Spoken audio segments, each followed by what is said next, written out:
What's up, guys? Matt Brown here for Lines.com, PlayPicks.com. Going to talk to you about running backs in the 2020 NFL Draft. But before we get going here, you are already on the page. So go ahead, please hit that subscribe button down below. Give us a thumbs up and let us know in the comments what you think. Who is going to be the first running back taken off the board? How many do you think are going to go in the first round? Where do you think these guys end up? We still have a couple of weeks now before the draft, about a week and a half before the draft here. So lots of things can change. So definitely interested in what you guys think about this. You see right here, thelines.com. You can go to the odds. You can go up here. We have all kinds of awesomeness going on with the NFL draft here. You can just go to the homepage as well.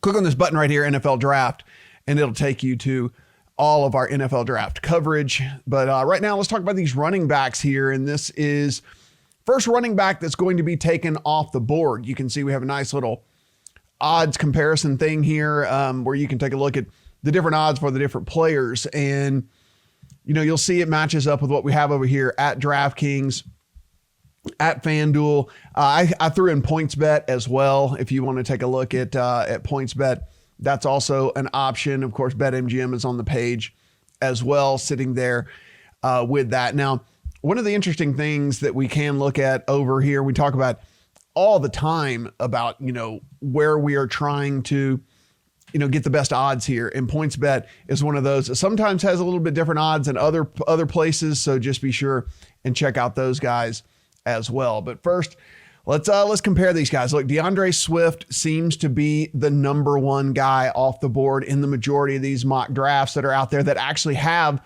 a running back going in the first round. Now, that's another thing we can take a look at here whenever we try to compare running backs as well. And we'll look at that in just a second. But some of these books have odds on whether a running back's even going to be taken in the first round or not. That's certainly something that we're going to be taking a look at as well. But let's take a look at DeAndre Swift. Now, if we take a look here, Mel Kiper has Swift going to the Chiefs at number 32. Todd McShay over at ESPN as well has Swift going to the Chiefs at 32. So both of them think he's a first rounder, both of them having going right at the end of the first round over there. The Athletic's Dane Brugler actually does not have DeAndre Swift going in the first round, but he does have a first round running back, but he has JK Dobbins actually going to the Dolphins at number 26 in his mock draft. Sports Illustrated, nobody going in the first round. CBS, only one of their 7 mock drafts that they have up right now over at CBS have a running back going in the first round, but with that, it is DeAndre Swift as well. Another guy that, you know, listen, here's the thing about today's NFL. Swift is kind of that do-it-all guy. He can catch. He is not necessarily that, you know, the prototypical kind of workhorse running back. That might be more of a Dobbins, but whenever you look at the way that the NFL has really shifted here, you're looking at these guys that catch passes, that are dynamic, that are coming out of the backfield. I mean, just look at all of the most successful running backs in the NFL and what they're doing right now. It is just not what we used to see. I mean, everyone used to think, even with Leonard Fournette, oh, you know, the backs like Leonard Fournette, they just don't work in the NFL anymore. Well, what happened to Leonard Fournette? He became a pass catching back this past year. You know, I mean, this is just kind of the way that the NFL works now. Everybody's spreading things out more. They're throwing a whole bunch more. And Swift really fits the bill of today's modern NFL running back. Now, that's not to say that some of these other guys aren't going to have a bunch of success. I mean, Jonathan Taylor tested off of the charts here, a guy that before the season, everybody thought he would be the guy that would be the first running back off the board. And also they thought he would be the guy that would be at the first round running back as well. Most mock drafts have him going as the second running back taken in the draft. The majority of the mocks out there have Swift going first, have Taylor going second. JK Dobbins, as I mentioned, a nice, well-rounded back. He is going to have a nice NFL career. I do believe that, but he is more just kind of your solid dude. Swift and Taylor can be those game changers where Dobbins and even Clyde Edwards-Helaire here, the guy out of LSU, on the smaller side in that 5'7", 5'8" range, but not a small dude, still weighs over 200 pounds, but these are more your guys that are going to be kind of that more prototypical running back that we're talking about, where it differs just a little bit with Swift and Taylor here. So For me, I went ahead and had some money. Actually, if you went over here to PointsBet, which was pretty interesting. First overall running back taken, Deandre Swift, actually comes in at 182 here at PointsBet, where you can see DraftKings 200, FanDuel 200, MGM 200. So we talk about shopping around all the time. Best price on Swift to go first overall, minus 182 over here. Now, if you want to go out on a limb, and if you believe in what Dane Brugler over The Athletic says, I mean, Dobbins can be had here for some really good prices. You see at DraftKings, 11-1, if you believe that he would actually be the first running back off of the board here, maybe even worth just a crazy flyer if he happens to be in the know here and to know something that, that we don't. 11-1 over at over at FanDuel there. If you want Dobbins, and you can see, you compare these prices to where he is at these other places, and that is just by and large the best price you're going to get on Dobbins, 11-1 over at FanDuel here. Now, I talked about some of the other bets that you can make on running backs, and one of those being right here, as you see on your screen. This is running backs drafted in the first round. They're setting it at a half, right? Because the majority of the mocks that even have a running back going in the first round do have it as only one going in the first round.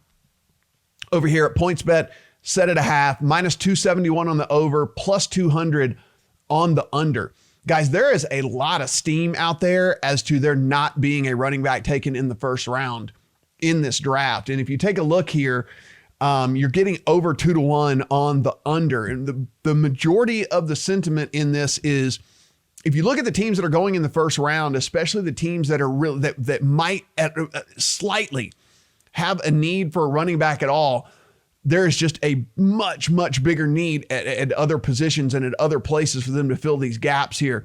You hear the Dolphins at first, very version 1 mock drafts way back with the Dolphins and all this draft capital that they had them taking a running back. But as this has progressed and some of these players have come out and what they've people have seen on tape and things that are going on, they just have this Dolphins team trying to improve at other positions and not taking a running back. I mean, if you look at all of these guys, that are available, in another year, would you see maybe a Swift and a Taylor definitely be going in round 1? Probably so.